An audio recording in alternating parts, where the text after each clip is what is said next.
Allison Gersh. Thank you and good morning.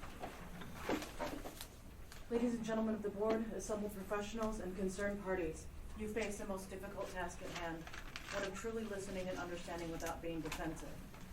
One knows that the labeling this as 100% pure harassment is a definite sign of denial. I mean, to assume that you were 100% right amidst overwhelming evidence, all these complaints and all these people, both in person and email and phone calls that you'll be getting over the next few days, is a classic example of narcissistic behavior. Are all these cases 100% or without another side? Absolutely not. The probabilities do not support 100% guilt or innocence in these matters. More than likely, something closer to the middle, or 50%, as these parents have been profiled and attacked to the point of breaking. However, the fact that no one wants to do this job is incorrect. The reality of it is, if you aren't on the preferred vendor list for Travis County, you are court-ordered off these cases. On top of that, the family court does not operate in due process. They operate under a chancery court model. So therefore, they're able to take the information, pretty much ignore code, and then spit out a decision after the fact. Directly increasing the rate of which these mistakes are made by a limited number of service providers who are unchecked by their licensing boards. Part of that is because these parents are so broken when they submit their complaints, they're not 100% inclusive. The therapist board is currently 5 years behind in their investigations.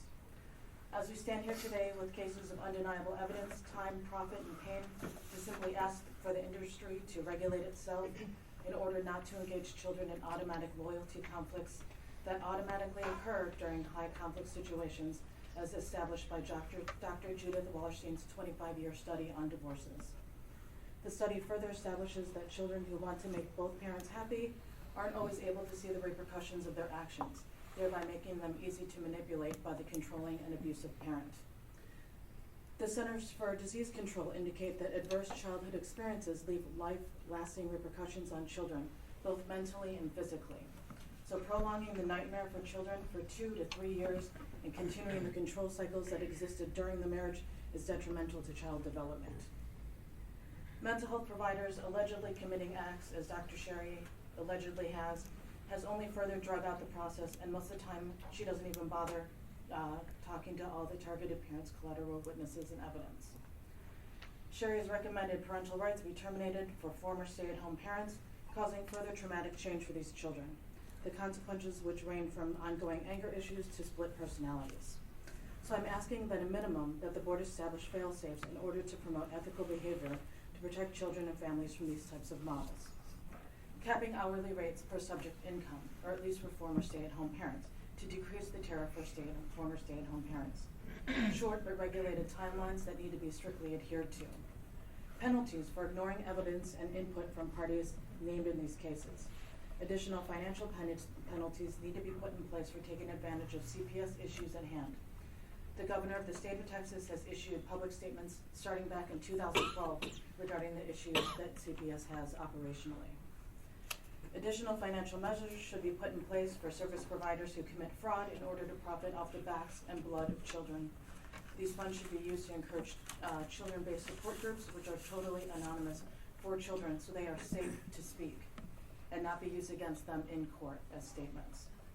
The ability to record all conversations between these family law practitioners would greatly improve any potential corruption angles currently being exploited by the erring and unethical mental health providers. The board should create a video and resource-based classes on how to report a licensee in the correct manner, therefore expediting the entire process for you guys. These providers need to notify all patients, both past and present, of their license history in order to allow the court arena to further regulate itself from fraudulent or mentally faulty service providers. Upon the practitioner receiving a notice of investigation, the licensee should then have to contact all past and current patients with a brief outline provided by the board of allegations, and then contacting these patients again after the findings.